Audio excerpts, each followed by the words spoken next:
성경 히브리서 6장 찾으시겠습니다.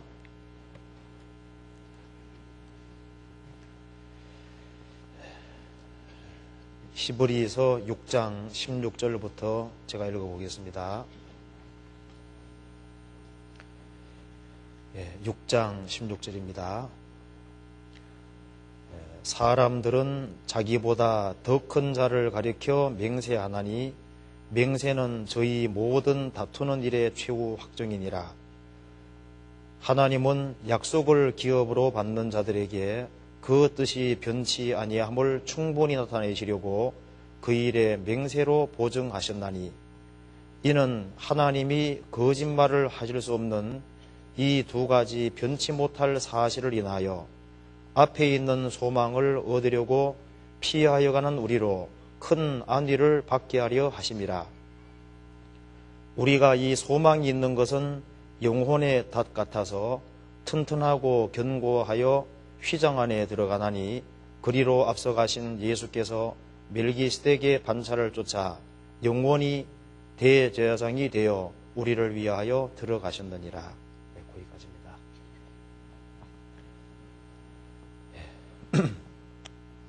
이번에 서울교회 대집회가 있어서 많은 사람들이 구원을 받았습니다. 그래서 제가 오늘 말씀은 갓 구원받으신 분들에게 좀 필요한 말씀을 드려야 되겠다 싶어서 히브리서 6장을 읽었습니다. 이 히브리서 6장 말씀 중에 특별히 19절 말씀을 같이 한번 생각을 해보겠습니다. 19절만 같이 한번 읽어보겠습니다. 우리가 이 소망이 있는 것은 영혼의 닷 같아서 튼튼하고 견고하여 휘장 안에 들어가나니. 이 말씀 속에 우리가 이 소망이 있는 것은 영혼의 닷 같아서 구원받은 사람에게 있는 소망은 영혼의 닷과 같아 이렇게 표현을 했습니다. 소망이 영혼의 닷이라면은 소망은 영혼의 닷 한 부분이라고 말씀하신 겁니다. 소망이 영혼의 닷이라면은 여기에 영혼은 배라는 말씀입니다. 그렇죠? 성경 여러 곳에서 사람의 영혼을 배하고 이렇게 관련을 시켜놨습니다. 그래서 배에 비유된 성도라는 제목으로 제가 한번 말씀을 드려보겠습니다.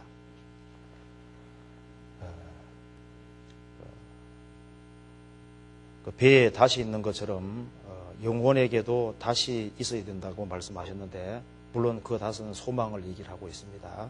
그래서 오늘은 제가 좀 배하고 영혼하고 관련시켜서 좀 포괄적으로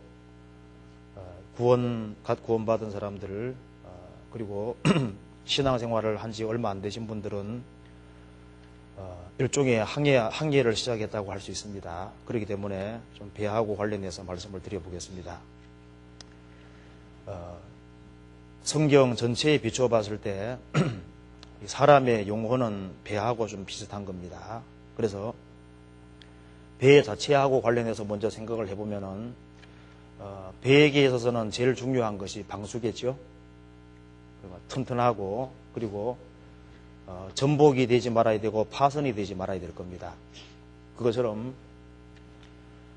이 성경 속에서 이 파손되지 않는 배를 확실한 믿음을 소유한 거로 얘기를 하고 있습니다. 그래서 천국 가는 믿음을 소유한 사람은 파손되지 않는 배와 같고 믿음이 잘못된 사람은 파손된 배와 같다고 그렇게 말씀하신 겁니다.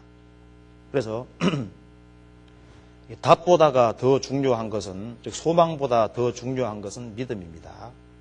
그래서 아무리 닷이 있다고 할지라도 배 자체가 붕괴되면 아무 소용이 없습니다. 그래서 영혼에게 가장 중요한 것은 노아 방주도 역청이 안팎에 지뢰 있었던 것처럼 사람의 영혼에 예수님의 피가 발려 있고, 그래서 영혼이 안정케 되는, 파손되지 않는 그것을 성경에서 믿음이라고 얘기를 해놨습니다. 그리고 배에게는 닷이 꼭 필요합니다. 이제 그래서 여기서 소망의 닷이라 그랬는데요. 영혼의 닷, 그 닷을 소망과 관련시켰습니다. 그래서 배에게는 닷이 꼭 있어야 되겠죠. 그리고 이제 배에게는 키가 있어야 됩니다. 그래서 보라, 광풍에 밀려가는 것들을 지극히 작은 키로 사공의 뜻대로 운전하나니, 그 말씀대로 배에게는 키가 있어야 됩니다. 그것처럼 영혼에게도 키가 있는데, 구원받고 나면은 내가 어디로 걸어가야 될지, 어떤 길을 가야 될지 목표가 아주 분명해야 되는 겁니다. 그리고 배에게는 선장이 있어야 되겠죠. 그래서 구원받고 나면은 주인이 바뀐 거예요. 구원받기 전에는 내가 선장일지 몰라도 구원받고 나면은 주님을 선장으로 모신 겁니다. 그래서 성경에도 말씀하기를 배에게는 돛대가 있어야 되고, 돛대가 튼튼해야 되고, 그리고 줄이 잘 풀리고 감겨야 된다고 되어 있고, 돛이 이렇게 잘 있어야만 바람을 잘 맞아서 항해를 쉽게 할 수 있을 겁니다. 그래서 그 다음에 이제 성경에도 나와 있기를 항해 시에 필요한 것은 나침반하고 해도가 필요하겠죠. 거기에 양식과 물이 있어야 될 겁니다. 그리고 내가 먼 곳을 항해할 때는 정착할 항구도 있어야 될 거예요. 쉬며 가야 될 겁니다. 그리고 이제 배가 항해하다 보면은 위험 요소가 또 있습니다. 그래서 항상 누구든지 목적지까지 정확히 갔던 그 길을 따라가야 될 거예요. 그리고 배에게는 암초라고 하는 것이 위험한 요소가 되는 겁니다. 그리고 배 타고 가다 보면 항상 해적이라는 게 있잖아요. 이제 그것도 이제 우리하고 분명히 관련됩니다. 그리고 배의 종류와 관련해서 생각해 보면은 배는 물론 큰 배도 있고 작은 배도 있고 빨리 가는 배도 있고 늦게 가는 배도 있고 아예 못 가는 배도 있잖아요. 그래서 배의 종류에 관련돼서도 우리가 한번 생각을 해보고 그 항해를 다 했을 때 그때 출발한 상태하고 비교했을 때 정말 영광스럽게 항해를 마치고 들어오는 배가 있는가 하면은 너덜너덜하게 돼가지고 돛은 돛대는 다 부러지고 이제 아주 파손하기 직전인 상태로 들어오면 안 되겠죠. 자, 그래서 한번 그런 걸 관련시켜서 영혼하고 배하고 관련시켜서 같이 생각을 해보겠습니다. 그래서 여기에 히브리서 16장 6장 19절에서는 우리가 이 소망이 있는 것은 영혼의 닷 같아서, 그래서 소망은 영혼의 닷과 같고 영혼이라는 배의 닷 한 부분에 불과한 겁니다. 자, 그래서 이걸 한번 하나씩 한번 구체적으로 생각해 보겠습니다. 자, 배를 띄울 때는 제일 중요한 것이 일단 물이 안 들어와야 되는 거잖아요. 물이 안 들어와야 되고 장기간 항해하려면 아주 튼튼하고 견고해야 됩니다. 그것처럼 영혼에게 있어서 제일 중요한 것은 내 영혼이 하나님 앞에서 안전하게 되는 것이 제일 중요한 거예요. 그래서 어떤 사람의 영혼이 안전하다고 말씀하셨냐면은 천국 가는 믿음을 소유한 사람이 안전한 거라고 성경에 되어 있습니다. 그래서 천국 가는 확실한 믿음을 소유하지 아니한 사람은 성경에 말씀하기를 파손됐다, 그렇게 얘기를 하고 있는 겁니다. 영혼이 파손된 것은 교회를 아무리 열심히 다닌다고 할지라도 영혼이 구원받지 못한 사람은 파손된 배와 똑같은 거예요. 구멍이 나 있는 배이기 때문에 결국은 침몰할 수밖에 없는 겁니다. 그래서 성경에서는 믿음이 확실하지 않은 사람, 그 구원을 확실하게 받지 아니한 사람은 파손된 배라고 말씀하셨고, 구원을 확실하게 받은 사람은 절대 파손되지 않는 배입니다. 왜? 예수님 피가 발려있기 때문에, 영혼이 절대 파손될 수가 없기 때문에 항상 신앙의 시작은 믿음의 기초에서 세워져야 된다는 걸 분명히 말하고 있는 겁니다. 성경 디모데전서 1장 보시겠습니다.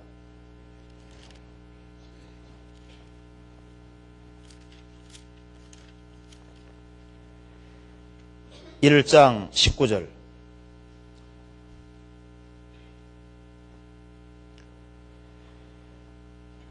믿음과 착한 양심을 가지라. 어떤 이들이 이 양심을 버렸고 그 믿음에 관하여는 파선하였느니라. 그 가운데 후메네오와 알렉산더가 있으니 내가 사단에게 내어준 것은 저희로 징계를 받아 회방하지 말게 하려 함이니라. 어떤 사람들은 여기에서 징계란 말이 나와 있기 때문에 이 후메네오와 알렉산더는 구원을 받은 사람일 거다 이렇게 말을 하는데 꼭 그렇지 않습니다. 징계도 여러 종류가 있는데 이 교회적으로 물의를 일으키기 때문에 교회적인 차원에서 징계하는 징계가 있는데 이 후메네오와 알렉산더는 구원을 받은 사람이 아닙니다. 믿음 자체가 부서진 천국 가는 믿음을 소유하지 않은 사람이고 이 사람이 교회 안에서 엄청난 문제를 일으켰기 때문에 가짜이기 때문에 교회적인 차원에서 징계해서 내쫓았다 그 말인 겁니다. 그래서 그 믿음에 관하여는 파선하였느니라. 자, 배가 부서지지 말아야 되는데 천국 가는 믿음을 소유하지 아니한 사람은 파선된 배와 같은데 그 대표적인 사람이 후메네오와 알렉산더다. 후메네오와 알렉산더는 구원받은 사람이 아닙니다. 디모데후서 2장을 찾아보시겠습니다. 2장 17절.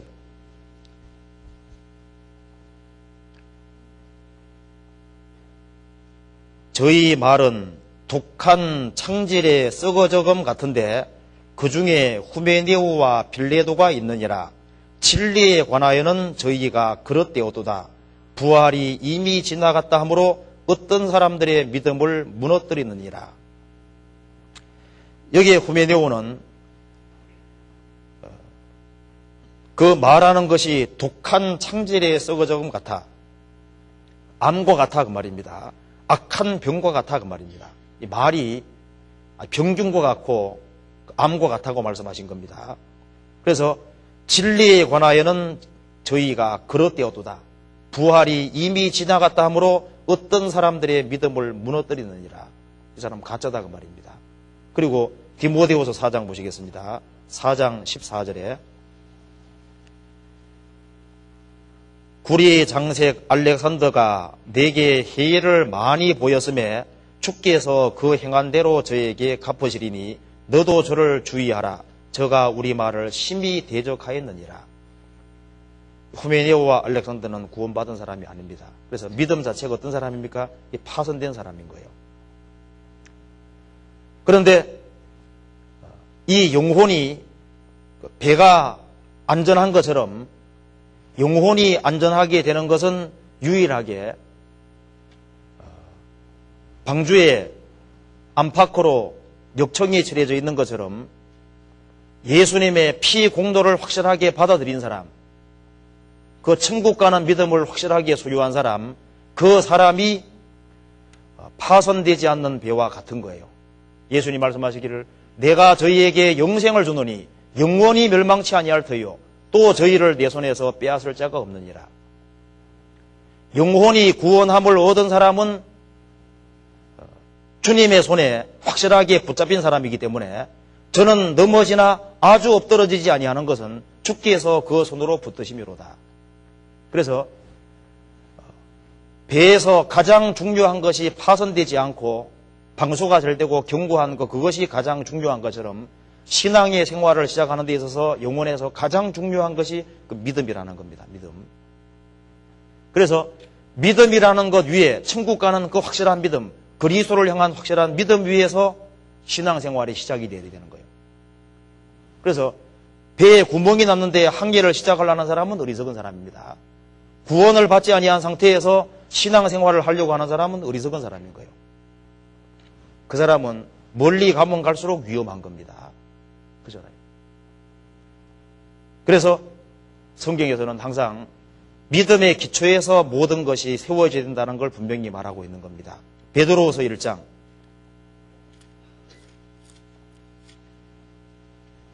1절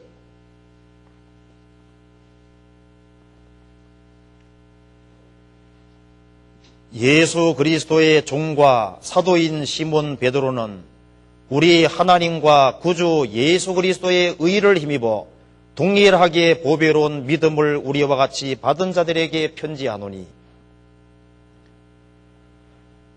5절부터 7절까지 읽겠습니다. 이러므로 너희가 더욱 힘써 너희 믿음의 덕을, 덕의 지식을, 지식의 절제를, 절제의 인내를, 인내의 경건을, 경건의 형제우애를, 형제우애의 사랑을 공급하라. 동일한 믿음, 보배로운 믿음을 우리와 같이 받은 자들에게 편지한다. 그래서 우리는 동일한 대상을 믿고 동일한 복음을 믿었기 때문에 구원받은 사람들을 내용 조사하면 똑같습니다. 그래서 동일한 믿음, 보배로운 믿음을 우리와 같이 받은 자들에게 편지한다. 그래서 그 믿음의 기초에서 믿음의 덕을, 믿음이라는 것이 갖춰지지 않은데 덕을 세우고 지식을 세우고 절제, 인내, 경건, 형제우애, 사랑, 믿음에 기초하지 않고 세우는 모든 것은 다 무너질 수밖에 없는 겁니다. 그래서 믿음이 모든 것의 확실한 기초입니다. 유다서 1장 보시겠습니다. 1장 20절 같이 읽어보겠습니다.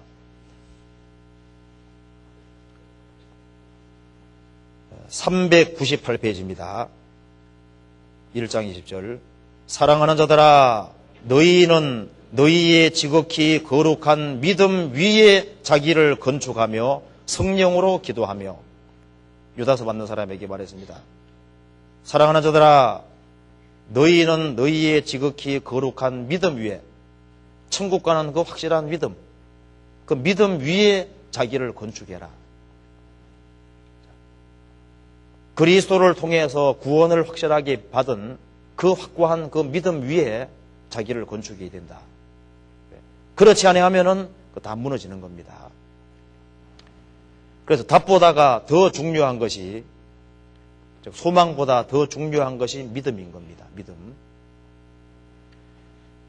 고린도전서 3장도 한번 찾아봅시다. 3장 10절에서부터 11절까지 제가 읽어보겠습니다. 266페이지입니다. 내게 주신 하나님의 은혜를 따라 내가 지혜로운 건축자와 같이 틀을 닦아두매 다른 이가 그 위에 세우나 그러나 각각 어떻게 그 위에 세우기를 조심할지니라. 이 닦아둔 곳 외에 능히 다른 틀을 닦아둘 자가 없으니 이 터는 곧 예수 그리스도라. 틀을 닦지 않고 건물을 지으려는 하는 사람은 어리석은 거예요. 예수 그리스도라는 터의 기초에서 건물을 세워야 되는 것처럼 배에게 있어서도 제일 중요한 것이 방소가 확실하게 되고 이제 견고하고 튼튼한 그거 자체가 근본인데, 그래서 믿음을 천국 가는 믿음을 소유하지 아니한 사람은 파손된 배입니다. 밑에 큰 구멍이 나 있는 거예요. 무너질 수밖에 없습니다. 그리고 히브리서 6장 보시겠습니다. 6장 19절에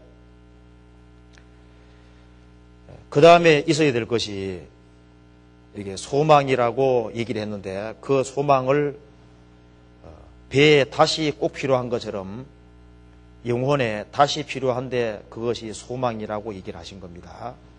그래서 히브리서 6장 18절에 이는 하나님이 거짓말을 하실 수 없는 이 두 가지 변치 못할 사실을 인하여 앞에 있는 소망을 얻으려고 피하여 가는 우리로 큰 안위를 받게 하려 하심이라. 우리가 이 소망이 있는 것은 영혼의 닷 같아서 이 두 가지 변치 못할 사실은 하나님께서 말씀하셨기만 해도 이거는 거짓일 수가 없는데, 말씀하신 거기에다가 하나님이 맹세까지 했으니까, 그래서 두 가지입니다. 하나님이 거짓말을 하실 수 없는 이 두 가지 변치 못할 사실을 인하여 이 성경책은 하나님께서 말씀하신 거기에다가 보증까지 하신 말씀이다 그 말입니다. 그러니까 이 성경은 절대 변할 수가 없고 하나님이 변하지 않는 한 성경은 변할 수가 없는 겁니다. 이 성경에 나와 있는 신구약의 모든 약속도 변할 수가 없다고 얘기를 하신 거예요. 그래서 앞에 있는 소망을 얻으려고 피해가는 우리로 큰 안위를 받게 되어 하십니다. 구원받은 사람 영혼의 가장 큰 위로는 이 성경이 하나님 말씀이고, 이 성경은 불변이고, 이 성경의 모든 약속이 반드시 이루어질 거라고 하는 그 사실, 그것이 영혼의 가장 큰 위로가 되는 겁니다. 이 소망이 있는 것은 영혼의 닷 같아서, 다시 있는 배하고 없는 배가 다르죠. 다시 있는 배는 아주 크고 아주 견고한 다시 딱 내려지면은 배가 그 위치에 딱 있는 겁니다. 그래서 구원받고 난 이후에 소망이 확실하면은 흔들리지 않을 수 있는 거예요. 그래서 믿음 다음에 필요한 것이 여기에 소망이 필요하다고 분명히 말씀하신 겁니다. 다시 있어야만 필요하지 않을 수 있는 겁니다. 그래서 방수되는 것이, 배에 방수되는 그것이 믿음이라면은 소망이라는 확실한 소망은 성경에 다시라고 확실히 말씀하신 겁니다. 예수님이 죽으시고 부활하셨기 때문에 구원받은 사람들도 똑같이 부활합니다. 주님이 영생하시는 것처럼 구원받은 사람들도 주님처럼 되어서 영생한다는 것이 확실한 사실이잖아요. 이 성경 말씀대로 구원받은 사람은 천국에 간다는 것이 확실합니다. 그리고 구원받은 사람은 영원한 기쁨과 영원한 즐거움 속에 살 확실한 소망이 있는 거예요. 그리고 우리를 위해 죽으시고 부활하신 주님을 상봉한다는, 서로 만난다는, 만나서 영원히 같이 산다는 그 확실한 소망이 있습니다.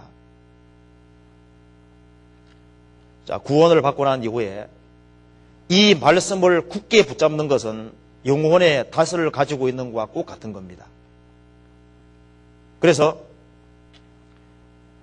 구원을 받고 난 이후에 이 말씀 자체를 굳게 붙잡을 수 있는 사람은 영혼의 닷을 내리는 것과 꼭 같은 거예요. 그래서 우리가 예를 들어서요, 이 성경 가운데 로마서 8장 28절 이 말씀은 일종의 영혼의 닷입니다. 하나님을 사랑하는 자, 곧 그 뜻대로 부르심을 입은 자들에게는 모든 것이 합력하여 선을 이루느니라. 그 말씀이 영혼에 뿌리 깊게 박혀 있으면은 어떤 환난과 역경과 어려움이 온다고 할지라도 내가 주님의 뜻 가운데 있으면은 모든 것이 합력해서 선을 이룬다는 걸 확실하게 믿을 수 있는 겁니다. 그래서 이 신구약 성경의 그 약속은, 소망의 약속은 영혼의 견고한 닷과 같아, 그렇게 말씀을 하신 겁니다. 자, 예를 찾아봅시다. 로마서 8장을 한번 찾아봅시다. 성경의 약속의 말씀은 소망의 닷이라고 말씀하신 겁니다. 예를 들자면 이런 말씀도 소망의 닷이죠. 8장 28절.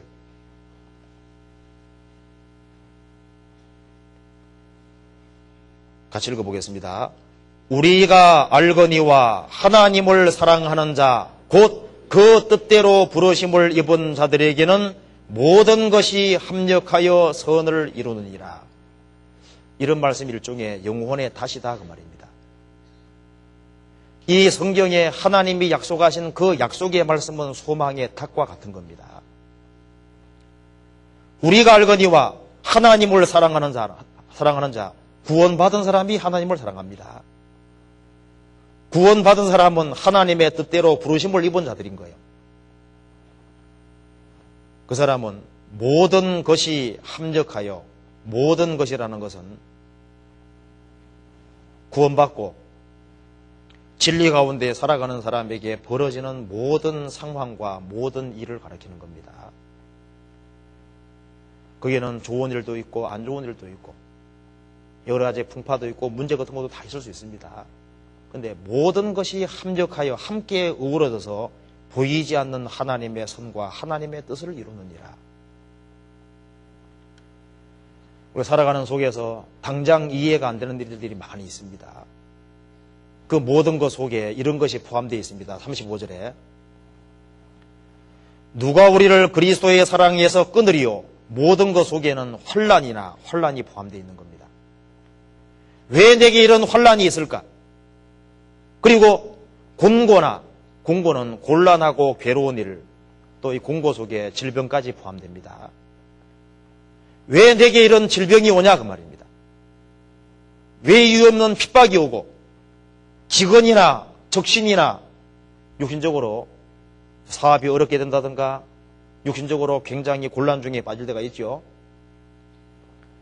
위험이나 칼이라고 하는 것은 죽음까지도 가리키는 거예요.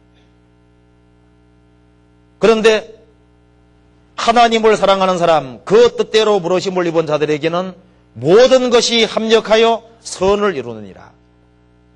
세상에서 못 깨달아도 주님 앞에 가면 확실하게 깨달을 수 있습니다. 이런 말씀들은 일종의 영혼의 닭과 꽃 같은 거예요.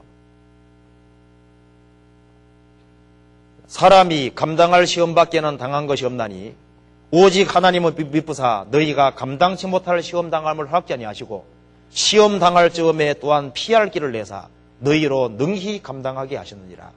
그런 말씀도, 그런 약속의 말씀도 뭐예요? 일종의 소망의 다시거든요. 하나님은 신실하시기 때문에 구원받은 사람이 감당할 수 없는 시험은 허락하지 않는다. 그 사람이 도무지 감당할 수 없으면 주님께서 피할 길을 주신다. 그런 말씀은 일종의 소망의 탁과 같은 거예요. 자, 그 말씀 중에 예를 한번 또 하나 들어봅시다. 히브리서 13장 5절에서부터 6절까지도 한번 같이 읽어보겠습니다.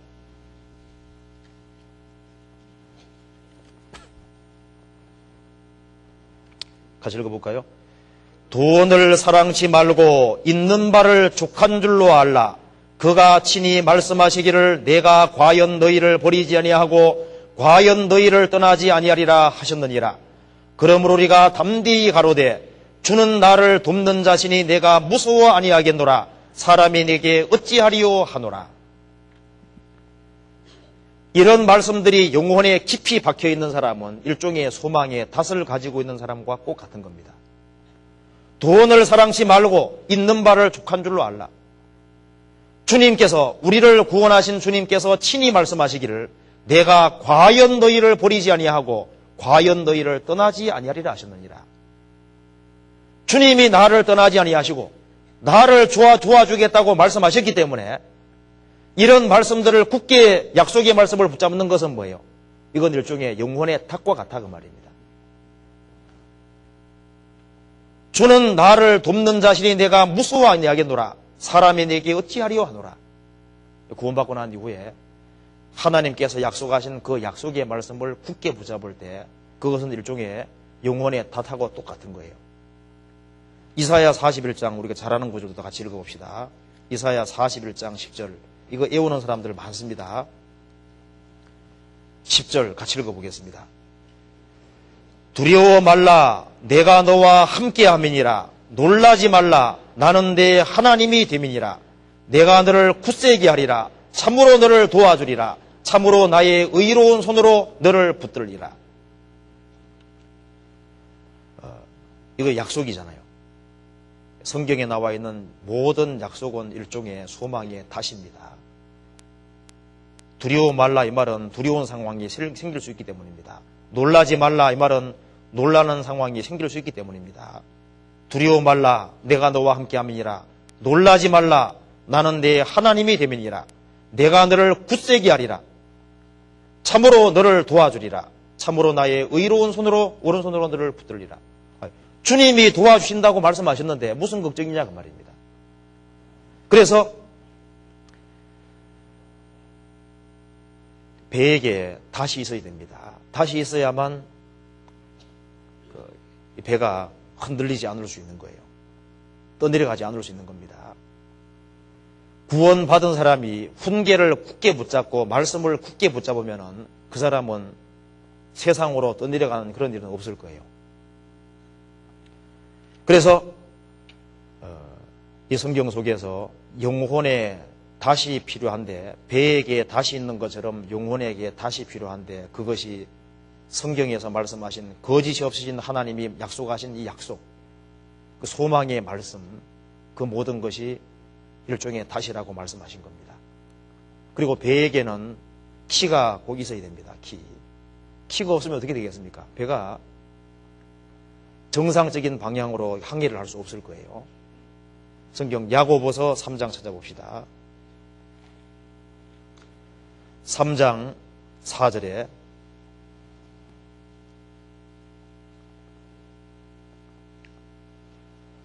또 배를 보라, 그렇게 크고 광풍에 밀려가는 것들을 지극히 작은 키로 사공의 뜻대로 운전하나니. 키는 배에게서 아주 작은 부분이지만 굉장히 중요한 역할을 하는 겁니다. 그 키가 정확히 딱 되어 있으면 배가 정확한 방향으로 갈 수 있는 거예요. 배를 보라 그랬습니다. 그렇게 크고 광풍에 밀려가는 것들을 지극히 작은 키로 사공의 뜻대로 운전한다. 그것처럼 배에게 키가 있어요. 배에 키가 있는 것처럼 우리의 영혼에게도 키가 있어야 됩니다. 구원받지 아니한 모든 사람은 뭐가 없는 거예요? 영혼에 키가 없는 거예요. 어디로 가야 될지를 알지 못하고 방황하고 있습니다. 근데 구원받은 사람까지 그렇게 하면 안 되죠. 구원을 확실히 받은 사람은 소망이 확실하고 자신이 왜 사는지, 내가 어디로 가는지, 그리고 목적지가 아주 정확한 거예요. 구원받고 나면은 먹든지 마시든지 무엇을 하든지 다 하나님의 영광을 위해 하라. 구원받고 난 이후에 생명의 말씀을 밝혀서 목표를 확실하게 하고 뭘 위해 살아야 될지를 결정하고 그 목표를 위해서 열심히 매진하는 그 모습이 영혼에게서 필요하다 그 말입니다. 구원받고 난 이후에 내가 무엇을 위해 살 것이냐, 그걸 확실하게 결정하는 사람은 키 방향이 정확히 정해진 사람과 똑같은 거예요. 구원을 내가 받았는데 주님이 나를 구원하신 목적이 뭐겠습니까? 이제 배가 항해하는 것처럼 영원한 나라를 위해서 항해하는 거랑 똑같은 거잖아요. 생명의 말씀을 밝혀 나의 다름질도 떼지 아니하고 생명의 말씀을 밝혀 영혼의 눈이 밝아져서 내가 무엇을 위해 살아야 될지, 어디로 가야 될지 그 목표가 정확하게 됩니다. 목표가 확실하게 정해지면은 그 다음에는 갈등하지 않을 수 있는 거예요. 항상 두 마음을 가지고 있고 배의 방향을 이리로 들었다가 저리로 들었다 하면요, 항상 왔다 갔다 하면 어떻게 되겠습니까? 방향을 하나로 딱 정하고 난 다음에 그걸 위해서 열심히 매진하는, 그걸 보실 때 주님이 기뻐하실 거라고 생각을 합니다. 사도 바울이 이렇게 말했습니다. 성경 빌립보서 2장 보시겠습니다. 구원받은 사람은 인생의 목표가 확실히 됩니다. 배의 키가 확실히 있어야 되거든요. 빌립보서 2장 14절.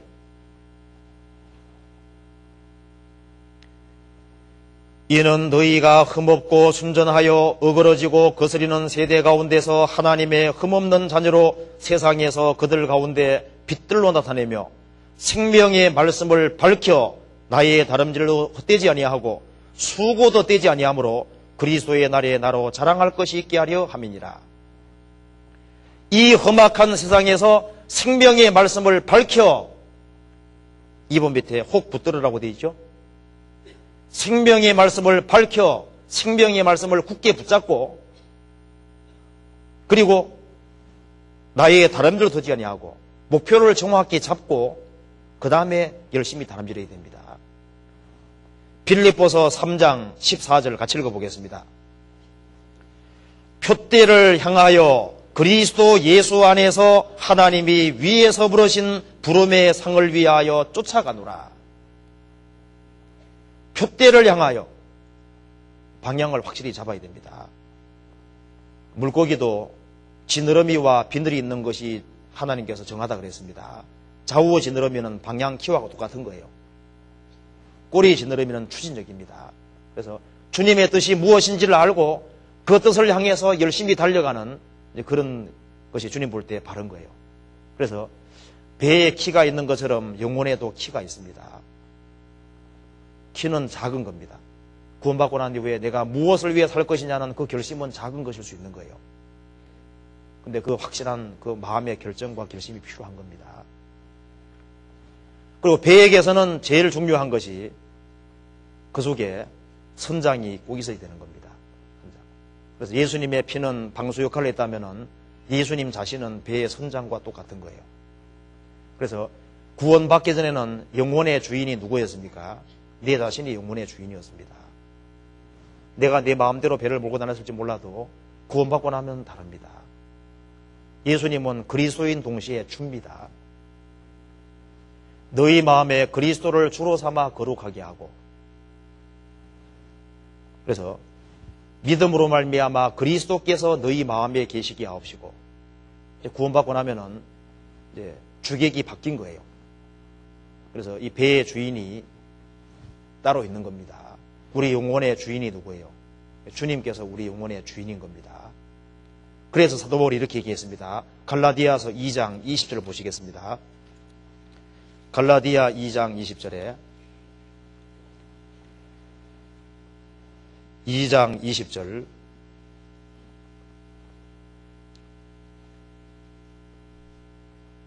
내가 그리스도와 함께 십자가에 못 박혔나니 그런즉 이제는 내가 산 것이 아니요 오직 내 안에 그리스도께서 사신 것이라. 이제 내가 육체 가운데 사는 것은 나를 사랑하사 나를 위하여 자기 몸을 버리신 하나님의 아들을 믿는 믿음 안에서 사는 것이니라. 내가 그리스도와 함께 십자가 못 박혔나니 그런즉 이제는 내가 산 것이 아니요 오직 내 안에 그리스도께서 사신 것이라. 배의 선장이다 그 말입니다. 이제 내가 육체 가운데 사는 것은 사도 바울도 육체 가운데 살고 있습니다. 영혼 속에 사도 바울이 없어진 것이 아니에요. 근데 왜 자기가 사는 것이 아니라고 했냐면은 이제 예수님이 주인이 됐고 자신은 종위치로 바뀌었다 그 말입니다. 예수님은 신랑이 됐고 자기는 신부가 됐다 그 말입니다. 그래서 깨든지 자든지 자기와 함께 살게 하셨느니라. 구원받은 이후의 신앙생활은 주님과 함께 사는 생활인데 함께 살 때 어떻게 되는 거예요? 선장은 주인님이고 주님이고 우리는 뭡니까? 조수입니다. 조수. 섭섭합니까? 아니죠. 네. 바뀐 거예요. 이게. 그래서 아가서에 보면은 아가서 2장 16절에 보면은 술람벨이 말하기를 남편은 내게 속했고 나는 남편에게 속했다 그랬습니다. 그 다음에는 아가서 6장 가면은 나는 남편에게 속했고 남편은 내게 속했다 그랬습니다. 아가 7장에 가면 나는 남편에게 속했다고 딱 말합니다. 그게 뭐냐면은 이제 결혼하고 나면은 야, 내 좋은 신랑감 얻었다 그 말입니다. 우리 남편은 내 거야. 누구 중심입니까?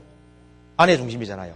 근데 결혼 생활을 쭉 하다 보면은 아내가 아무리 뛰어나도 남편만 못합니다. 이제 주객이 바뀌는 거예요. 그래서 남편 중심으로 바뀝니다. 나중에는 자기는 없어지고 오로지 남편 앞에 굴복하고 하는 나는 오로지 남편에게 속했다. 그것이 이제 그리스도인들의 신앙생활 모습과 똑같은 거예요. 구원받고 서면은 이제 이 예수님이 내 구주가 됐다 그 말입니다. 처음에 내가 막 부리려고 합니다. 조금 시간 지나가면은 이제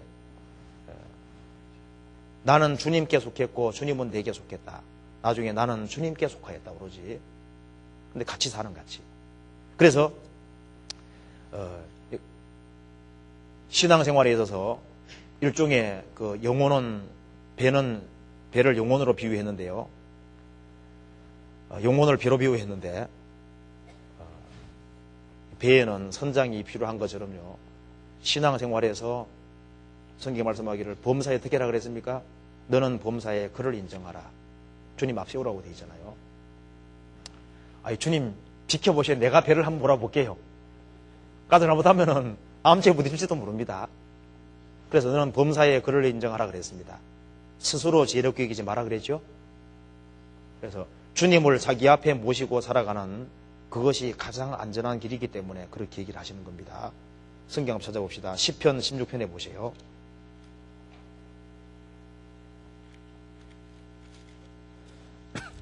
이건 다윗이 한 말입니다. 16편 8절에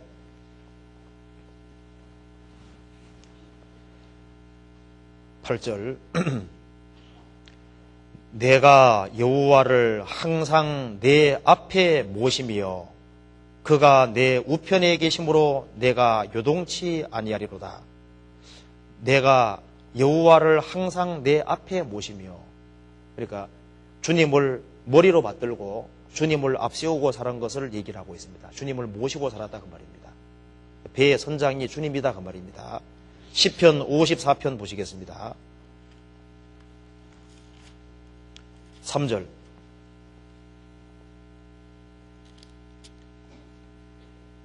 외인이 일어나 나를 치며 강포한 자가 내 생명을 수색하며 하나님을 자기 앞에 두지 아니하였음이니이다. 탐색하며 하나님을 자기 앞에 두지 아니하였음이니이다. 하나님을 자기 앞에 두지 않는 사람도 있고 하나님을 앞에 두는 사람도 있습니다.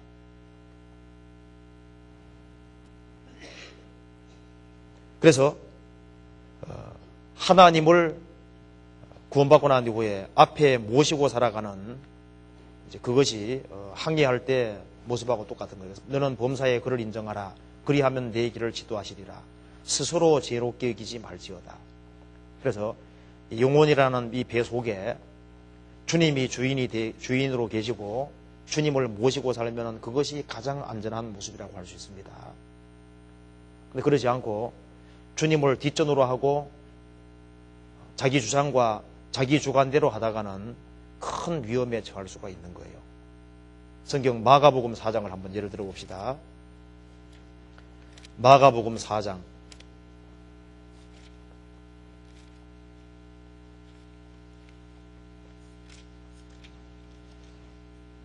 36절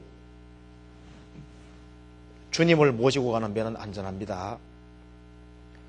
저희가 무리를 떠나 예수를 배에 계신 그대로 모시고 가매 다른 배들도 함께 하더니 큰 광풍이 일어나며 물결이 부딪혀 배에 들어와 배에 가득하게 되었더라. 예수께서는 고물에서 베개를 베시고 주무시더니 제 아들이 깨우며 가로되 선생님이여 우리의 죽게 된 것을 돌아보지 아니하시나이까 하니 예수께서 깨어 바람을 꾸짖으시며 바다들어 이르시되 잔잔하라 고요하라 하시니 바람이 그치고 아주 잔잔하여지더라. 예수님을 모시고 가는 배가 위태해 보였지만은 주님이 거기에 주인으로 계시잖아요. 계시니까 그 배는 안전한 겁니다. 그런데 이런 경우도 있죠. 사도행전 27장 한번 봐봐요. 사도행전 27장. 이건 사도 바울이 아니었으면 죽었습니다, 사람들. 사도행전 27장 9절에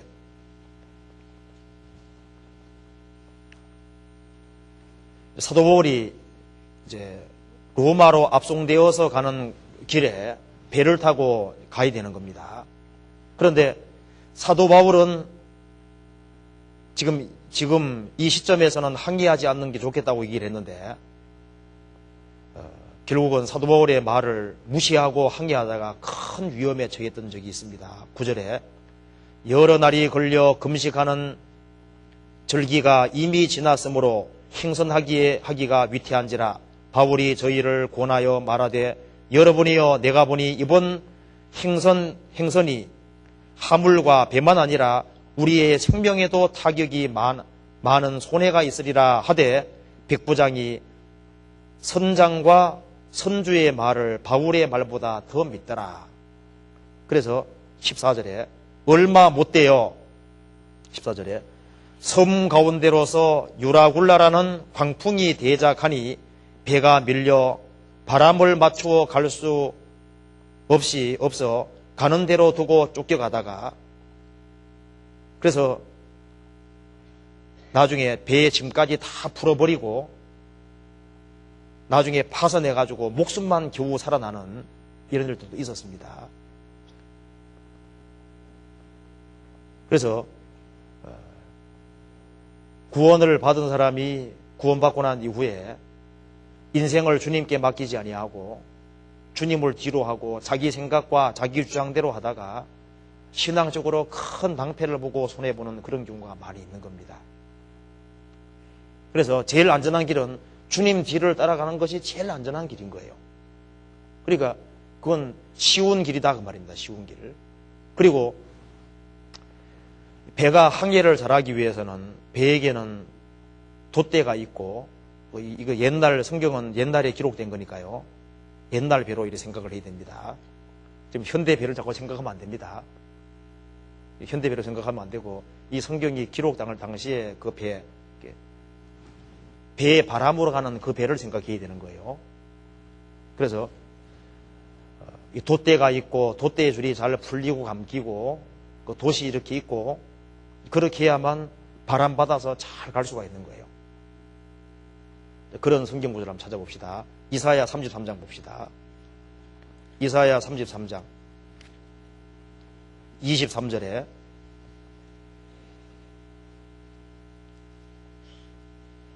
(33장 23절) 너의 돛대의 줄이 풀렸었고 돛대의 밑을 튼튼히 하지 못하였었고 돛을 달지 못하였었느니라. 때가 되면 많은 재물을 탈취하여 나누리니 저는 자도 그 재물을 취할 것이며. 이 말씀은 이스라엘 백성들이 하나님께 불순종한 그 결과 하나님의 인도를 받지 못하고 이제 유리방황하다가 아주 큰 손실을 과거에 보았었는데 이제는 하나님께서 도와주시겠다고 말씀을 하신 겁니다. 그래서 이것이 이제 너의 돛대의 줄이 풀렸었고 이스라엘 민족이 불순종한 걸 얘기를 하는 겁니다. 하나님은 바람을 불어서 이스라엘 민족으로 하여금 항해를 잘 할 수 있도록 만들어주려고 하는데 돛대의 줄이 풀렸었고 돛대의 밑을 튼튼히 하지 못하였었고 그러니까 하나님이 아주 강한 바람도 불게 해줄 수도 없는 거예요. 돛을 달지 못하였었느니라. 그래 제대로 갈 수가 없잖아요. 이스라엘 백성들이 불순종한 모습을 이렇게 표현한 겁니다. 그러면은 돛대의 줄이 잘 감겨 있고 돛대의 밑을 튼튼히 하고 그리고 돛을 달고 바람을 잘 받을 수 있도록 하는 것이 뭐예요? 사람 편에서 준비하는 겁니다. 순종하고 복종하는 삶을 가리키는 거예요. 자, 주님께서 모든 것을 다 하신다. 꼭 오른발 같은데 오른발이 아닙니다. 바람은 주님께서 불게 해주시지만은 사람 편에서 돛대 밑을 튼튼히 하고 그리고 돛을 잘 이렇게 바람을 잘 받도록 하는 그것은 책임이 사람에게 있는 거예요. 주님께서 선물은 주시지만은 믿어야 될 것은 인간의 책임입니다. 주님께서 변화시켜 주시는 건 주님이 하시지만은 붙어 있는 것은 인간 책임에 속하는 거예요. 그래서 주님께서 채워주시지만은 입을 넓게 열라 내가 너를 채우리라. 채워주시기는 채워주시지만 입을 여는 것은 인간 책임입니다. 그래서 주님이 모든 것을 다 해주시는 것처럼 그렇게 생각하는 사람이 있는데 그렇지 않아요. 주님이 하시지만은 사람 편에서 기본적으로 해야 될 것이 있습니다. 소화시키는 것은 주님께서 해주시는 거예요. 사람이 밥을 먹으면 자기가 위를 운동시키고 하는 것이 아니잖아요. 밥을 먹는 것은 자기가 열심히 잘 씹어서 먹지만은 잘 꼭꼭 씹어서 먹는 것은 내가 할 수 있는 일인 겁니다. 이것이 소화가 돼가지고 양분이 되게 하는 건 내가 하는 것이 아닌 거예요. 그처럼 말씀을 듣는 것은 인간이 할 수 있는 겁니다. 그런데 그 말씀이 생명이 되게 하고 내게 힘이 되게 하고 나를 바꾸고 하는 것은 그건 주님이 해주시는 거예요. 사람 편에서는 말씀을 열심히 들어야 되고 자기가 할 수 있는 범위에 대해 순종하려고 그래야 되고 그런 속에서 주님께서 역사해 주시는 겁니다. 그래서 주님께서 모든 것을 다 하신다. 그것도 틀린 거고 인간이 모든 것을 다 해야 된다. 그것도 물론 틀린 얘기입니다. 생명에 관한 것은 인간이 할 수 없는 거예요. 바람을 어떻게 사람이 불게 할 수 있겠습니까? 근데 돛대 벼슬을 튼튼히 하고 돛대를 바르게 세우고 그리고 줄을 잘 이렇게 감고 풀고 돛을 올리고 그건 인간이 할 수 있는 거예요. 그래서 주님께서 다윗을 도와주셨지만은 다윗은 최선을 다해서 피해 다녔다고 되어 있습니다.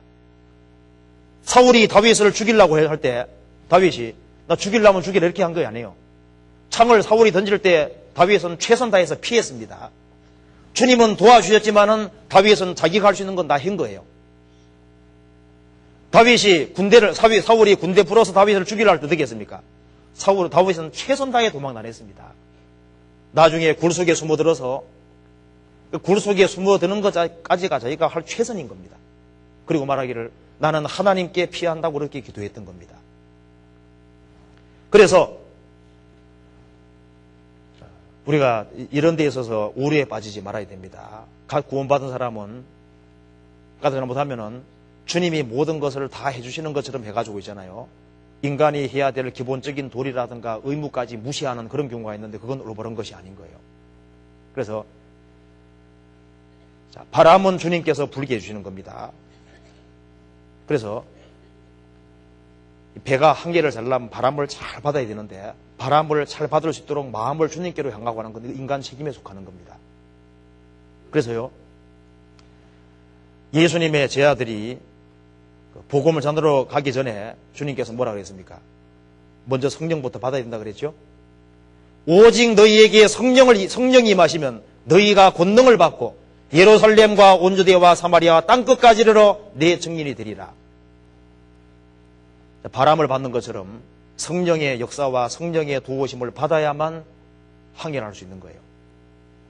나는 바람 같은 거 필요 없고 내 혼자 노를 저어서 망망대해를 지나가겠다. 얼마나 힘들겠습니까? 바람을 잘 받아야 됩니다. 바람을 받는 것이 어떻게 받는 거냐 그 말입니다. 바람 받는 것이 뭐예요? 성령의 공급을 받아야 된다 그 말입니다. 이 험악한 세상을 우리가 어떻게 통과할 수 있겠습니까? 바람을 받는 것처럼 주님의 성령의 능력과 성령의 도우심을 받아야 되는 거예요. 그 성령이 어디 계시냐 그 말입니다. 주는 영이시니 주의 영이 계신 곳에는 자유함이 있느니라. 주의 영이 어디 계세요? 예수님 당시에는 하나님이 나사렛 예수에게 성령과 능력을 기름부터 하셨는데 예수님이 죽으시고 부활하신 이후에 성령이 어디 계시냐 그 말입니다. 구원받은 사람들이 모인 무리 속에 성령이 같이 계시고 성령의 기름 부음이 구원받은 사람들 속에 같이 있는 겁니다. 그래서 구원받은 사람이 자기를 굴복시키고 사는 사람, 된 사람이 있으면 그 속에 주님 같이 있다 그러잖아요. 구원받은 사람들이 모인 무리 속에 주님이 같이 계십니다. 술 취하려면은 술 있는 곳에 가서 술을 마셔야지 술 취하는 것처럼 성령이 있는 곳에 가서 성령의 공급을 받아야만 성령으로 충만해져 그렇게 되는 거예요. 그래서 구원받은 사람들이 모인 무리와 그 속에 주님 말씀이 있고 성령이 함께 하시는 겁니다. 내가 너희에게 이른 말이 곧 영이요 생명이니라. 그래서 이 돛을 바람을 향해서 올리는 것처럼요. 구원받은 사람이 마음을 들어서 위를 바라보고 주님의 도우심을 바랄 때 주님께서 역사하셔가지고 그 힘으로 신앙생활을 계속할 수 있는 겁니다. 이사야 40장 보시겠습니다.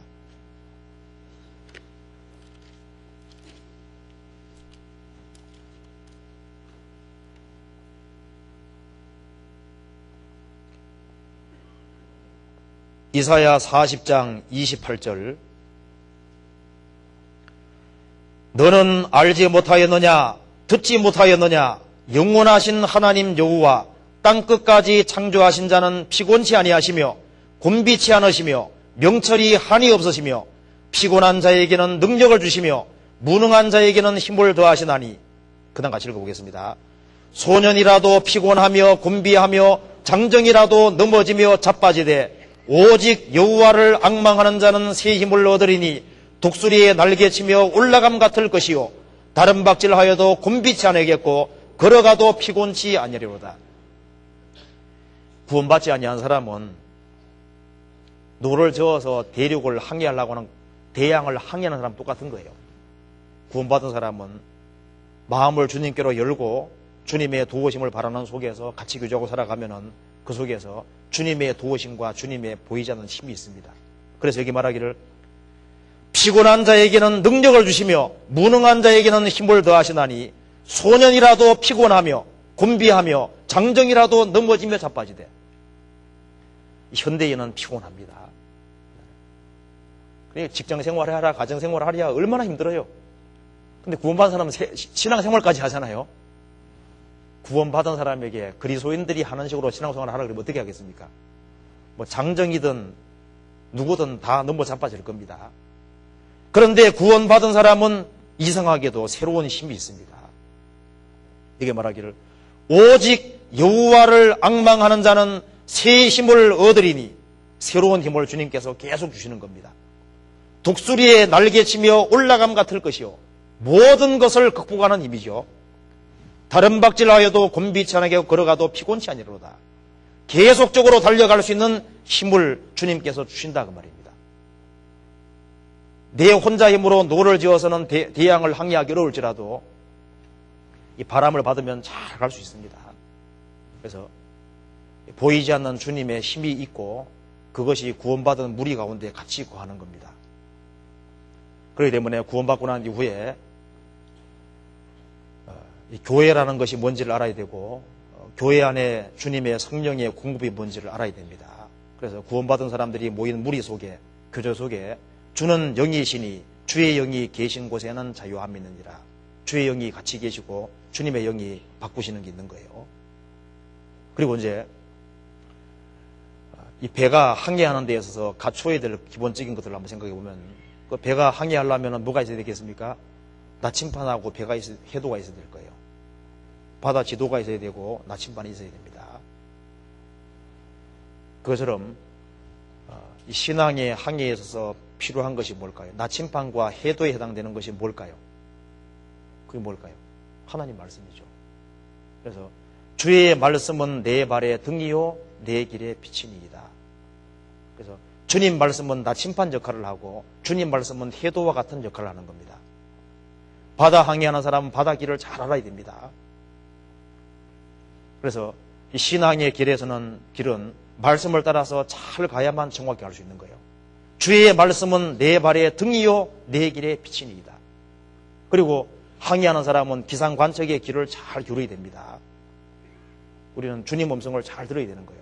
성경에 말씀하기를 성령을 소멸치 말며 그랬습니다. 오늘날 너희가 그의 음성을 듣거든 너희 마음을 강팍해 말라. 오늘은 이 부두에 정박하고 있어야 되는데 몰고 나가면 안 되는데 기어코 기상관측을 안 따르고 나갔다가 아주 혼나는 수도 있잖아요. 오늘날 너희가 그의 음성을 듣거든 너희 마음을 강팍해 말라. 성령을 소멸케 말라 그랬습니다. 성령께서 요구하시고 원하시는 그런 것들이 있는데 그런 것을 물을 붓는 것처럼 불 끄기 위해서 물을 붓는 것처럼 그걸 억지로 누르고 하지 말아라 그 말입니다. 성령을 소멸케 하지 마라 그랬잖아요. 배가 먼 길을 항해하기 위해서는 그 양식과 물이 있어야 될 거예요. 성경 말씀은 나침반과 해도인 동시에 성경 말씀은 또 양식과 물입니다. 그리고 이 배가 이제 항해하다 보면은 계속 항해하기는 어렵잖아요. 가끔 이렇게 항구를 들르는데요. 근데 그 항구를 잘 들러야 됩니다. 어떤 사람은요, 이제 직업을 가지고 있는 직업이 이렇게 지방으로 다니는 사람 같은 경우 일종의 항구를, 교회라는 항구를 들를 때 엉뚱한 교회에 들러가지고 물드는 사람도 생길 수 있어요. 그러니까 이 아무 교회 다니면 안 됩니다. 잘못하면요 큰일 나는 수가 있는 거예요. 성경에 항구에 대한 얘기 나와 있는 거 한번 찾아봅시다. 시편 107편에 여기 어부가 있으면 참 좋겠는데요. 어부, 예. 시편 107편 찾아봅시다. 107편 23절에 봅시다.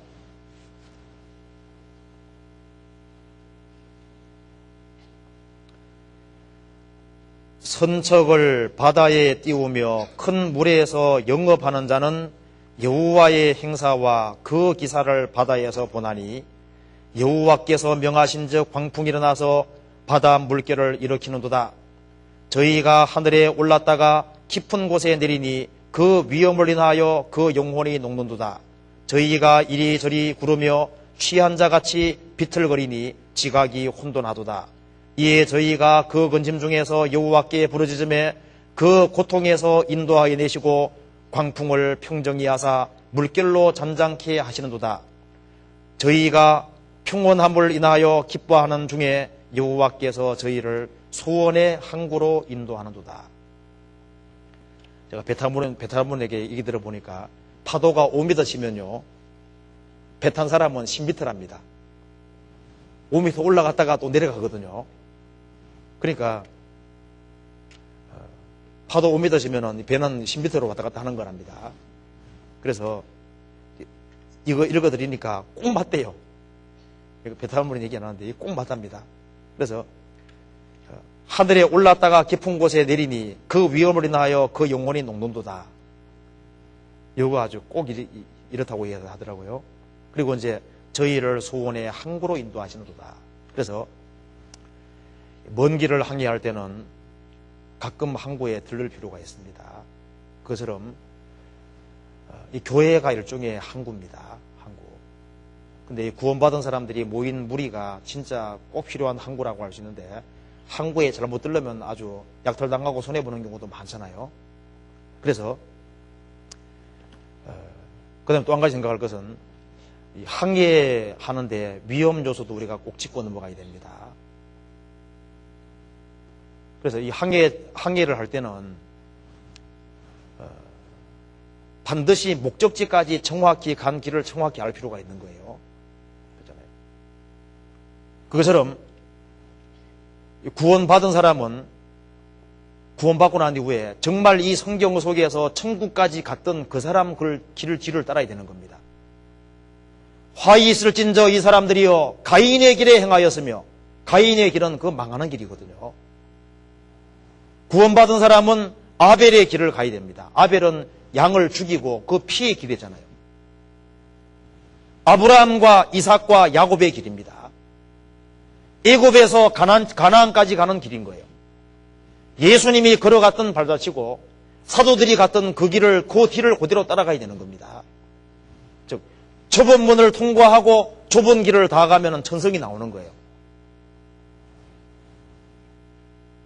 그런데 주님께서 정하신 코스대로 가지 아니하면 위험한 겁니다. 그래서 역대 모든 그리스도인들, 거듭난 그리스도인들이 걸어갔던 정상적인 코스가 있습니다. 그건 닦여진 길이기 때문에 그 길로 가는 것이 가장 안전한 거예요. 비행기도 항공로가 있습니다. 배도 한국에서 미국까지 갈 때 어느 코스로 가는 것이 가장 안전한지 그 코스가 있는 겁니다. 천국까지 가는 것도 막연하지 않습니다. 정확한 코스가 있거든요. 그래서 철로역정 그 책을 구원받으신 분은 꼭 한번 읽어보는 게 좋아요. 갓 구원받으신 분은 그 기독교가 좁은 문을 통과하고 좁은 길을 걸어가서 천성까지 이르는 그 과정을, 그 기본적인 맥락이 아주 성경하고 일치를 합니다. 그래서 우리가 성경 한번 찾아볼까요? 잠언 15장 한번 찾아봅시다. 잠언 15장 24절에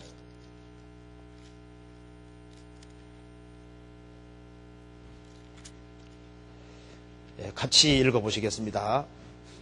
지혜로운 자는 위로 향한 생명길로 말미암음으로 그 아래에 있는 음부를 떠나게 되느니라. 구원받은 사람은 항해를 하긴 하되 생명길로 가는 겁니다. 그런데 생명길인데 어디로 항해했습니까? 위로 향한 생명길로 말미암으로. 그러니까 우리가 성경에 아는 대로 예루살렘에서 여리고까지 가는 길은 올라가는 길입니까? 내려가는 길입니까? 그건 내려가는 길인 거예요. 여리고에서 예루살렘 가는 길은 올라가는 길입니다. 실제로 올라가는 길이에요. 천성으로 가는 길은 위로 향한 생명길이라 했기 때문에 내려가는 길은 어려워요, 쉬워요? 쉽죠. 위로 가는 길은 어려워요, 쉬워요? 일단 위로 가는 길은 어려운 겁니다. 그래서 위로 향한 생명길로 말미암음으로 그 아래에 있는 음부를 떠나게 됩니다. 근데 위로 향한 생명길을 가는 그 길에는 눈물 골짜기도 있고 그런 여러 가지가 있는 거예요. 그래서 이 위로 향한 길은 이건 쉬운 길만이 아닙니다. 구원받고 난 이후에 위로 향한 생명길 속에는 눈물 골짜기라는 것이 있기 때문에 눈물이 쑥쑥 빠지는 그런 길도 있습니다. 그래서 신앙의 길이라는 건 참 엄숙한 거잖아요. 그래서 이게 일단 항해하는 사람은 그렇지만 그게 좁은 길이고 그것이 가장 안전한 길이기 때문에 그 길로만 가야 되는 겁니다. 그 길로만.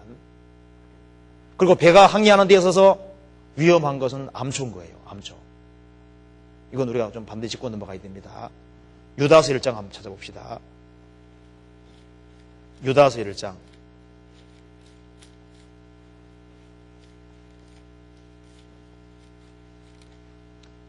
1장 12절. 저희는 기탄 없이 너희와 함께 먹으니 너희 애찬의 암초요 자기 몸만 기르는 목자요 바람에 불려가는 물 없는 구름이요 죽고 또 죽어 뿌리까지 뽑힌 열매 없는 가을나무요. 교회 안에 들어와 있는 거짓된 일꾼을 애찬의 암초라 그랬습니다. 이 거짓된 일꾼을 암초라고 말씀하신 거예요. 그래서 배가 항해하는데 암초에 부딪히면 큰 문제잖아요. 구원받고 신앙의 길을 가는 데 있어서 구원받은 사람이 걸려 넘어지면 안 됩니다. 근데 가끔 걸려 넘어지게 하는 사람들이 생깁니다. 이 교회 안에는 가만히 들어온 사람들이 있을 수 있는 거예요. 그 다음에 구원받은 사람이 엉뚱한 사람 만나가지고 암초 같은 사람 만나서 신앙이 아주 이렇게 아주 안 좋아지는 그런 사람이 생길 수 있습니다. 예찬의 암초요. 거짓된 교리도 일종의 암초입니다. 너희가 다름질을 잘 하더니 누가 너희를 꾀더냐? 구원받고 신앙의 다름질을 잘 하는데 엉뚱한 교리가 들어와서 그냥 들거덕 걸려버리는 거예요.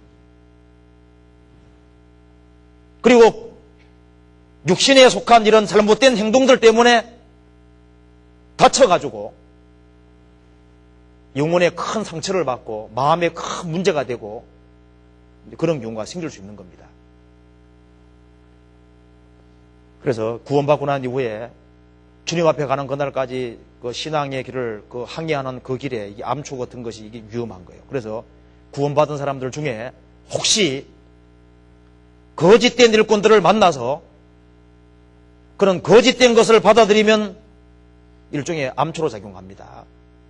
그 신앙에 완전히 백해무익한 거예요. 주님께서 구원받은 사람들을 무리로 연결시켰고 그 속에 주님께서 같이 계실 때 주님께서는 꼭 필요한 것을 가르쳐 주시는 거예요. 그런데 이 교회 안에서 주님께서 말씀을 가르쳐주는 그런 거 싫고 거짓된 일꾼들에게 연결돼 가지고 거짓된 가르침을 받으면 그것이 일종의 잘못된 교리 같은 건 일종의 암초입니다.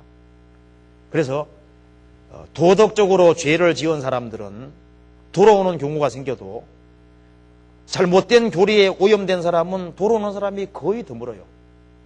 크게 파손하는 겁니다. 물론 배가 구원받은 사람은 파손은 하지 않겠지만은 신앙에 진보를 할 수가 없는 거예요. 배에 위험한 것이 이제 암초라는 겁니다. 또 한 가지는 이 풍랑과 파도가 항해하는데 위험한 겁니다. 그렇잖아요. 그래서 작은 배일수록 이 폭풍과 풍랑은 위험한 거예요. 그래서 구원받고 난 이후에 신앙생활 하다 보면은 감당치 못할 어떤 여러 가지 인생의 파도 같은 게 치고 문제들이 막 생깁니다. 그래서 이 배에 막 물이 들어오는 것처럼요. 내가 살아가는 속에서 육신적으로 많은 환난과 역경과 어려움이 오는 것이 성경에서 파도가 밀려오는 거로 그렇게 표현을 해놨거든요. 그래서 인생을 살아가다 보면은 구원받은 사람 속에 여러 가지 말 못할 사정이 생기고 문제들이 많이 생긴다는 걸 성경에서 말하고 있는 거예요. 그때 어떻게 하는 게 제일 좋겠습니까? 항구로 피해야 되겠죠. 그리고 주님께 피하는 것이 그 가장 안전한 길입니다. 한번 성경 찾아봅시다. 시편 18편 한번 찾아봐요. 시편 18편.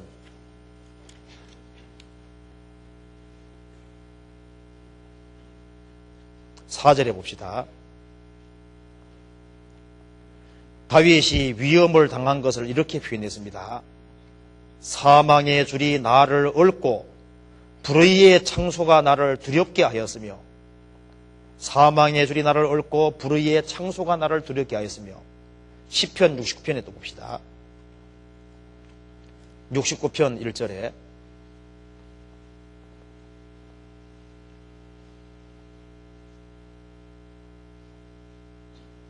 하나님이여 나를 구원하소서. 물들이 내 영혼까지 흘러 들어왔나이다. 내가 설 곳이 없는 깊은 수렁에 빠지며 깊은 물에 들어가니 큰 물이 내게 넘치나이다. 4절.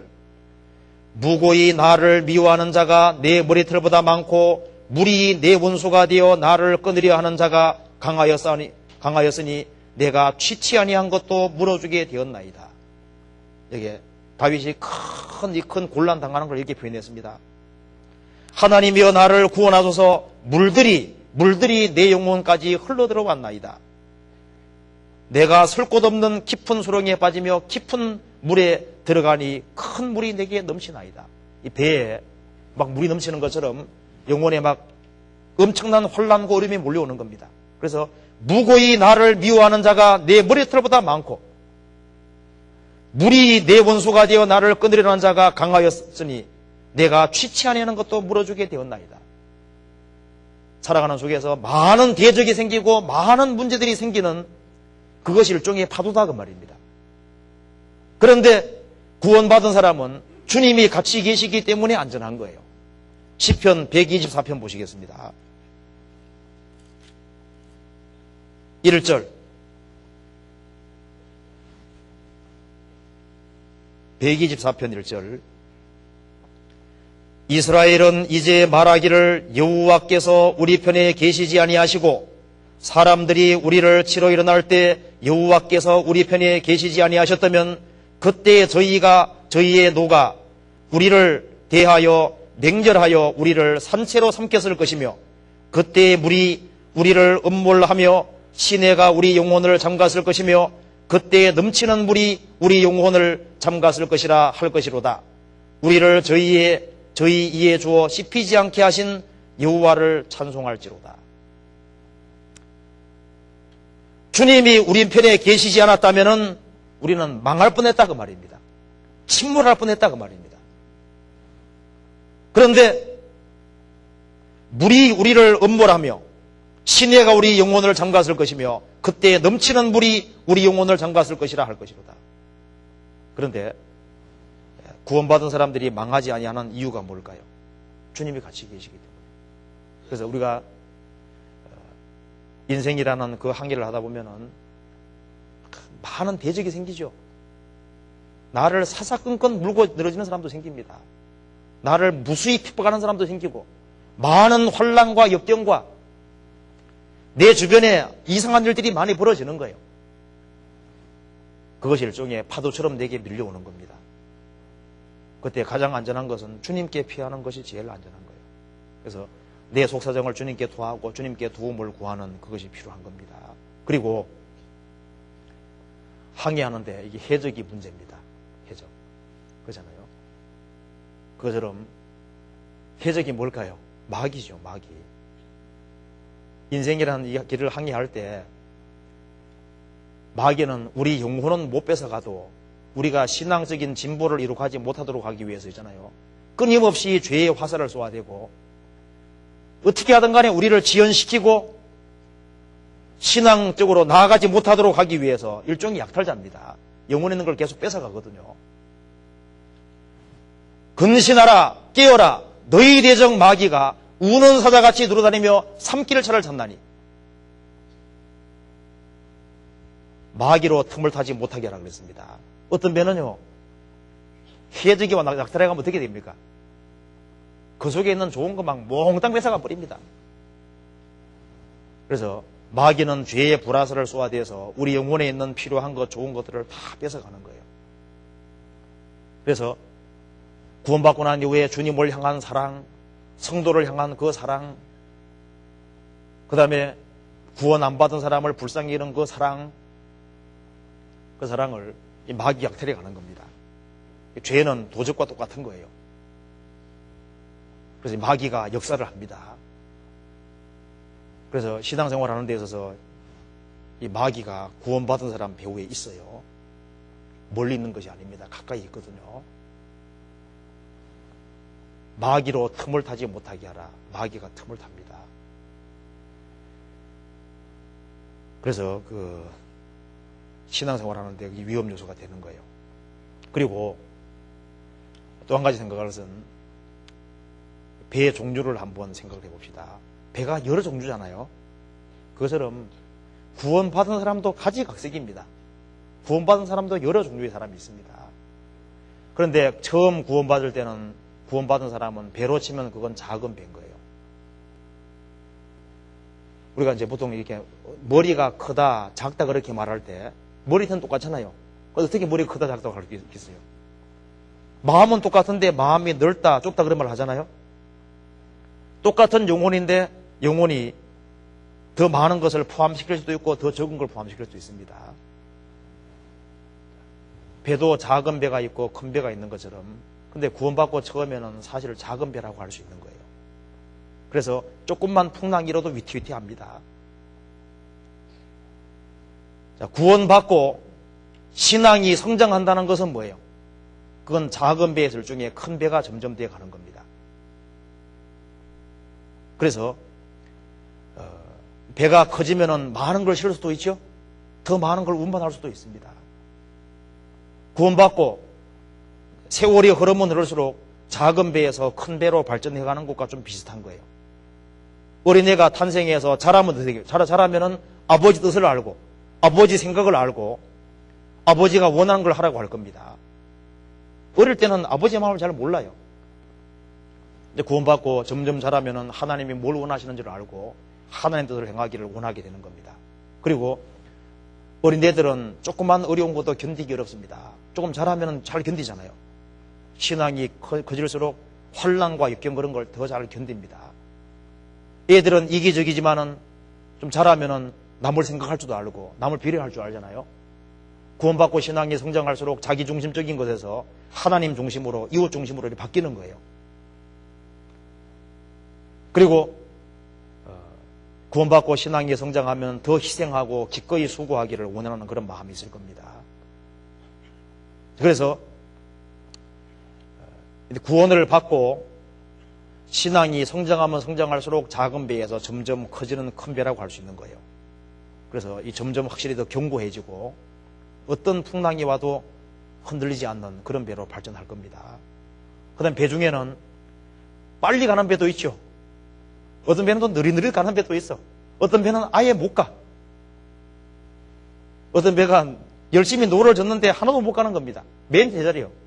뒤에 보니까 줄이 매여가지고 육지에 딱 박혀 있는 겁니다. 세상. 못 가는 거예요. 어떤 사람은 구원받고 난 이후에 저만큼 가고 있는데 어떤 사람은 맨 제자리입니다. 그래서 성경이 말씀하기를 이렇게 말했습니다. 히브리서 12장 찾아봅시다. 히브리서 12장 1절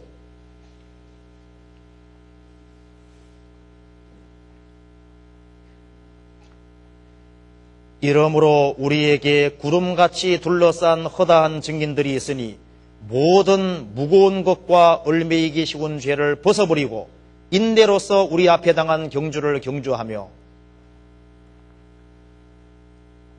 다른 박질을 잘하려면 무거운 거 들고는 다른 박질을 하기 어렵습니다.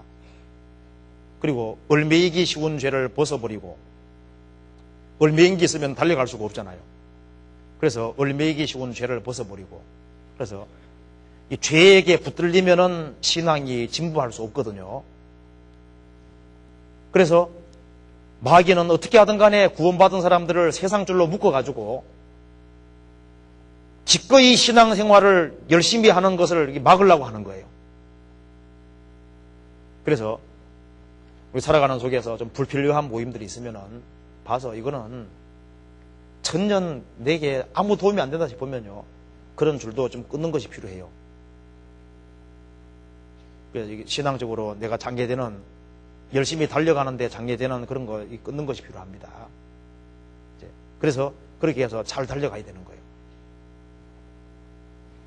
근데 빠른 배는 물론 좋긴 좋지만 정말 자기 코스로 잘 가고 있는지 그것도 생각해야 되거든요. 너무 빨리 가면 또 위험할 수도 있어요. 그죠? 주님이 선장이시라면 주님이 적절하게 맞춰가지고 가실 겁니다. 그래서 구원받은 사람은 이게 적절하게 보조를 맞춰갈 거예요. 이 배는 혼자 가는 것보다가 같이 가면 더 안전할 거 아니에요. 나는 다른 배 싣고 나는 내가 혼자만 다니겠다고 하는 배 있잖아요. 그런 배는 오히려 약탈당하기 쉽습니다. 구원받은 사람들이 무리로 가는 게 가장 안전한 길이에요. 그리고 배 중에 보면은 많이 실은 배도 있고 하나도 텅텅 비어있는 배도 있죠.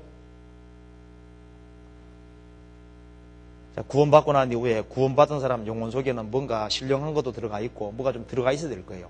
남에게 뭐 줄 게 있어야 될 거 아니에요. 그리고 이제 이 구원받은 사람은 사실 작은 배에서 이제 점점 큰 배로 발전하는 것이 사실이고, 그리고 처음에는 더디게 가다가 점점 빨리 가는 그런 식으로, 그래서 있는 자는 받아서 어떻게 됩니까? 더 풍족하게 되도록 주님께서 하시는 거예요. 그리고 이 험악한 세상을 혼자 항해하려는 사람은 어리석은 사람인 겁니다. 그래서 무리에게서 나뉘는 자는 어떻게 된다 그랬습니까? 자기 소욕을 따르는 자라 온갖 참죄를 배쳐가느니라. 구원받은 무리를 떠나서 내 혼자 항해하겠고 내 혼자 신앙의 길을 가겠다는 사람은 그 어리석은 사람입니다. 그래서 구원받고 난 이후에 이제 항해를 시작했는데, 이제 주님 오실 때는 항해를 마치는 날이잖아요. 그때 이제 어떤 모습으로 들어오는지가 이게 문제인데, 파선되기 직전 모습으로 들어오면 어떻게 되겠습니까? 그러면 안 되죠. 처음에는 비어 나가서도 항해를 마칠 때는 보석을 많이 싣고, 그리고 점도 흠도 없이 들어오면 얼마나 좋겠습니까? 주님께서 그렇게 되라고 요구를 하시는 겁니다. 성경 베드로후서 한 두 구절만 더 봅시다. 베드로후서 1장 10절에 1장 10절 그러므로 형제들아 더욱 힘써 너희 부르심과 택하심을 굳게 하라. 너희가 이것을 행한즉 언제든지 실족지 아니하리라. 그리하면 우리 주 곧 구주 예수 그리스도의 영원한 나라에 들어감을 넉넉히 너희에게 주시리라. 구원받고 난 이후에 믿음의 덕을, 덕의 지식을, 지식의 절제의 절제를, 인내를, 인내의 경건을, 경건의 형제의를, 형제의 사랑을 공급하라. 이것을 행하면은 언제든지 넘어지지 아니리라. 이같이 하면은 우리 주 곧 구주 예수 그리스도의 영원한 나라에 들어감을 넉넉히 너에게 주시리라. 다른 번역본에는 대환영하리라 그렇게 되어 있습니다. 베드로후서 3장 14절 같이 읽어보겠습니다. 같이 읽겠습니다. 그러므로 사랑하는 자들아 너희가 이것을 바라보나니 주 앞에서 점도 없고 흠도 없이 평강 가운데서 나타나기를 힘쓰라. 주 앞에서 점도 없고 흠도 없이 평강 가운데서 나타나기 힘쓰라. 항해를 무사히 잘 마치고 평강 가운데 점도 흠도 없이 잘 보존된 상태에서 주님 앞에 서기 힘쓰라. 그렇게 얘기를 했습니다. 그래서 우리가 신앙생활을 시작해가지고 끝까지 신앙생활을 잘 해서 주님 앞에 선다면 주님께서 굉장히 기뻐하실 겁니다. 그래서 이 성경 속에서 영혼이라고 하는 것은 일종의 배와 비슷하다고 얘기를 하신 겁니다. 배. 그래서 신앙생활에서 제일 확실한 가장 기본적인 기초는 믿음이 확실하냐? 확실해야 되고 믿음이 확실히 있고 그 다음에는 다시 확실히 있어야 됩니다. 소망이 확실해야 돼요. 그래서 하나님의 그 약속의 말씀을 굳게 붙잡는 그것이 있어야 될 거예요. 배의 키가 필요한 것처럼 신앙생활의 방향이 확실해야 되고, 그리고 이제 구원받고 나면은 주님이 내 주인이라는 걸 알아야 되고, 그 다음에 주님께서는 우리에게 바람을 주시고 우리를 도와주려고 하는데 우리 쪽에서 기본적으로 순종하는 것이 있어야 되는 겁니다. 그래서 돛대를 튼튼하게 하고 돛대 밑을 튼튼히 하고 돛을 달고 인간 편에서 기본적으로 해야 될 순종인 겁니다. 그리고 이 성경 말씀은 나침감과 해도에 해당되기 때문에 이거 성경 버리면 안 되거든요. 성경을 항상 보고 잘 가야만 바르게 갈 수 있는 거예요. 그리고 구원받은 사람이 항상 갔던 그 길로 가는 것이 제일 안전한 겁니다. 이 성경 속에 나와 있는 인물들이 걸어갔던 그 길로 가는 것이 제일 안전한 길인 거예요. 나는 성경 속에 나와 있던 그 천국 간 그 사람들의 길로 가기 싫고 내 편리한 대로 가겠다. 근데 그렇게 하면 안 되죠. 그리고 신앙생활하는 속에서 구원받은 사람 중에 혹시 암초에 부딪히는 사람이 있어요. 저도 구원을 받고 난 이후에 지금까지 쭉 보면은 잘못된 사람들을 만나가지고 신앙이 엉망이 돼서 떨어져 나가는 사람들을 꽤 봤거든요. 암초가 있습니다. 잘못된 교리는 암초이기 때문에 갓 구원받으신 분들은 책을 읽는 것도 조심해야 되거든요. 잘못된 책에 잘못된 교리는 암초가 될 수 있는 거예요. 넘어뜨릴 수 있는 겁니다. 그래서 이 성경책 말고 다른 걸 볼 때 굉장히 조심해야 되고 성경책을 읽을 때 여기 아무것도 없는 거 있잖아요. 성경 밑에 뭐 주석 같은 거 달아놓은 거 말고 성경책만 있는 그런 걸 읽는 게 좋아요. 그럼 그 사람은 이제 밑에 주석 달아놓은 거 보면요.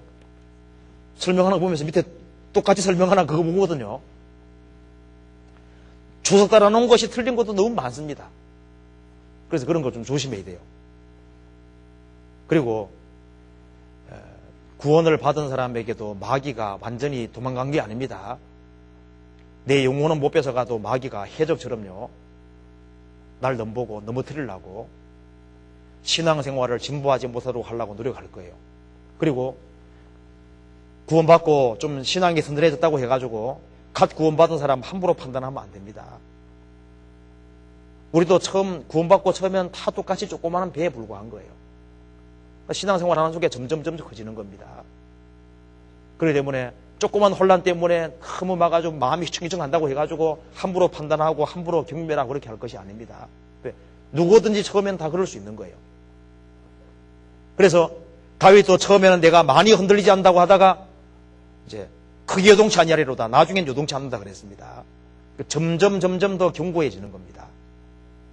그래서 구원받은 각자는 주님께서 사랑하시기 때문에 어떤 사람은 세상의 줄을 더디게 끊는 사람도 있고 빨리 끊는 사람도 있고 여러 부류의 사람이 있습니다. 어쨌든 간에 주님께서 구원했으면 주님께서 바르게 세우실 거예요. 우리의 간절한 바람은 처음에 시작할 때 확실한 걸 끝까지 잡아가지고 주님 오시는 그날까지 견고하게 해서는 그러게 되기 위해서는 같이 항의하는 것이 가장 필요한 겁니다. 그렇게 해서 새로 구원받으신 분들은 좀 이런 말씀들을 좀 같이 생각해서요. 신앙생활 교제에 떨어지지 아니하고 끝까지 신앙생활 했으면 좋겠습니다. 같이 기도하시겠습니다. 자비로우신 우리 아버지 하나님 감사합니다. 저희를 구원해 주신 것을 진심으로 감사합니다. 이 크신 은혜와 사랑을 저희들이 보답할 길이 없습니다. 우리 나머지 생에 주님께서 도와주시고 긍휼과 자비를 베풀어 주셔서 끝까지 신앙생활을 잘할 수 있도록 도와주시고 우리 주변에 이뤄진 불쌍한 영혼들에게 주님의 귀한 복음을 증거할 수 있도록 더욱 도와주시고 잘못된 교리에 미혹되지 아니할 수 있도록 도와주시고 말씀 위에 굳게 설 수 있도록 도와주시옵소서. 그리고 병중에 있는 모든 분들에게 함께해 주시고 주님께서 위로해 주시고 용기를 주시고 주님을 더욱 의지할 수 있도록 도와주시고 하루속히 회복시켜 주시옵소서. 그리고 주님의 영광을 위해 살 수 있도록 더욱 도와주시옵소서. 예수 그리스도 이름 받들어 기도하옵나이다. 아멘.